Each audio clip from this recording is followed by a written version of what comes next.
రాబోతుంది. ఆ రోజు ఈ ఎమర్జెన్సీ అలర్ట్ కంటే మించినటువంటి శబ్దాన్ని మీరు వినబోతున్నారు. ఆ శబ్దం మీ ఫోన్ నుంచి రాదు. ఆ శబ్దం ఎక్కడి నుంచి వస్తుంది? డైరెక్ట్ పరలోకం నుంచి ఆ శబ్దం రాబోతుంది.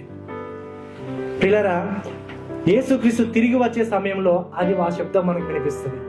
మొదటి తెస్సలోనికి రాసిన పత్రిక 4:16-17 వచనాలు ఈ విధంగా ఉన్నాయి. ఆర్భాటముతోను ప్రధాన దూత శబ్దముతోను దేవుని బూరతోను పరలోకము నుండి ప్రభువు దిగివచ్చును. క్రీస్తునందు నుండి మృతులైన వారు మొదలెత్తురు. ఆ మీదట సజీవులమై నిలిచియుండు మనము వారితో కూడా ఏకముగా ప్రభువును ఎదుర్కొనుటకు ఆకాశ మండలమునకు మేఘముల మీద కొనిపోబడుదుము. కాగా మనము సదాకాలము ప్రభువుతో కూడా ఉందుము.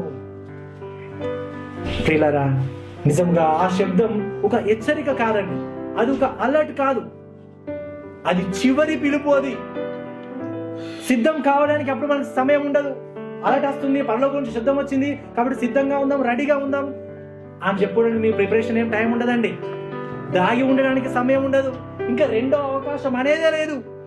ఇప్పుడు మనం దేనికోసం వెయిట్ చేయాలంటే ఆ బూర శబ్దం వినడం కోసం కాదు. ముందుగా అది వినబడక ముందే మనం సిద్ధపరచుకోవాలి. ఆ బూర శబ్దం వినబడ్డప్పుడు ఒక ప్రశ్న మీరు అడగాలి. మరి ఆ సమయంలో మీరు భయపడతారా?